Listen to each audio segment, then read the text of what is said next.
Welcome back. I'm joined with two of the cast members from the TV show Chicago Fire, Jesse Spencer and Monica Raymond. Thank you for joining me today.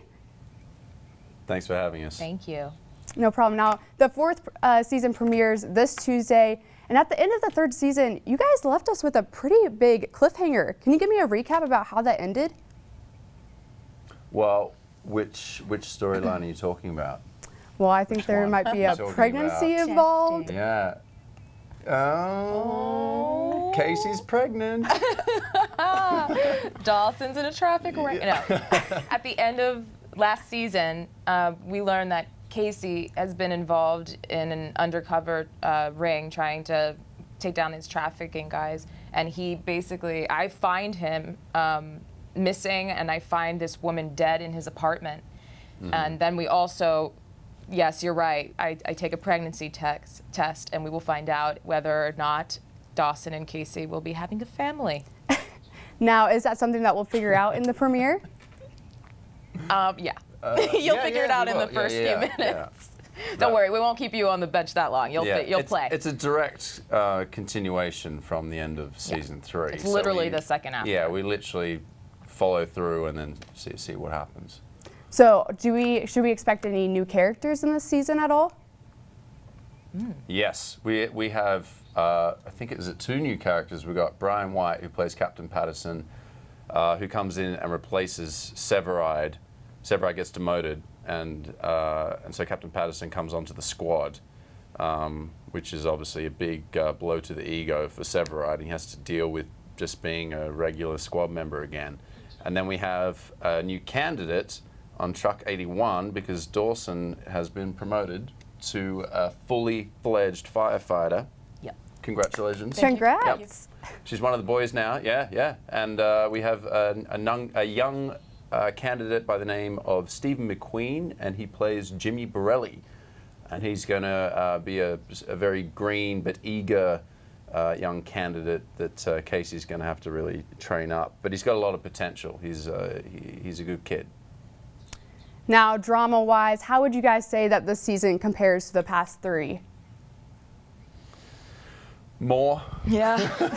If you thought it was drama. dramatic before, wait till you see season 4 Yeah. because this one's going to be off the charts. Yeah. I mean, we're just dealing, I can't tell you how much I'm like screaming and shaking and crying and trying to figure out the life of my character on the show because the stakes are just so high constantly. So it's really a pleasure to work on because I feel like the writers are giving us a lot of good material to sink our teeth into. Yeah, we're not bored. Yeah, we're not Let's just put it that way. We're tired. Yeah, we're tired working. and fulfilled. Now, Monica, the cast for Chicago Fire is obviously male-dominated. What's it like working with all those guys? Amazing.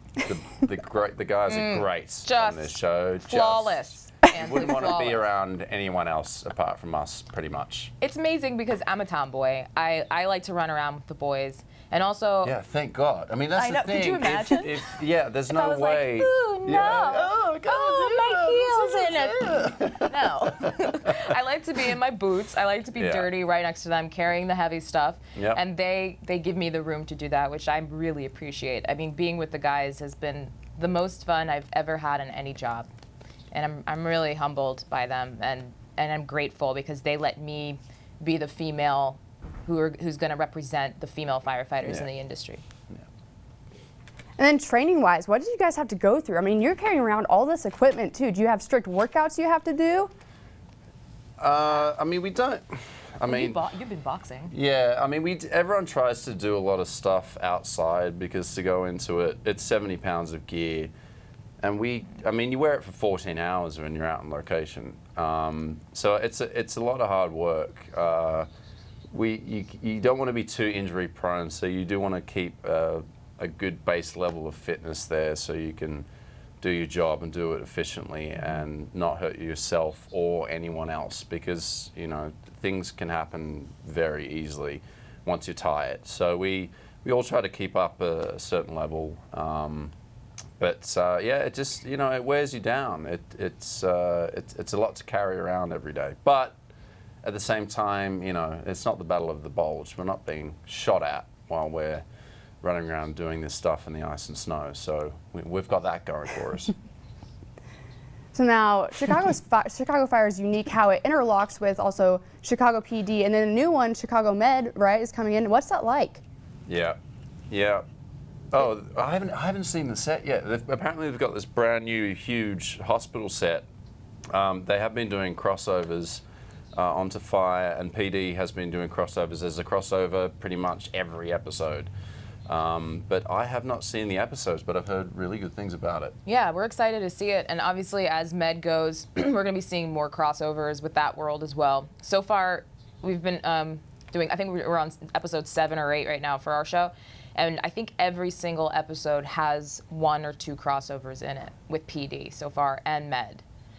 So that's been really cool because it just you know, makes the family bigger, and we're very welcoming of people who want to come in. And I mean, it's Oliver Platt is on Chicago Med. You know, it's like you're working with one of the most legendary actors. I'll take a scene any day with him. So it's pretty cool.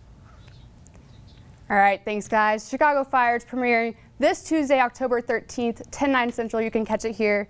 Once again, thanks guys. Thanks, Hazley.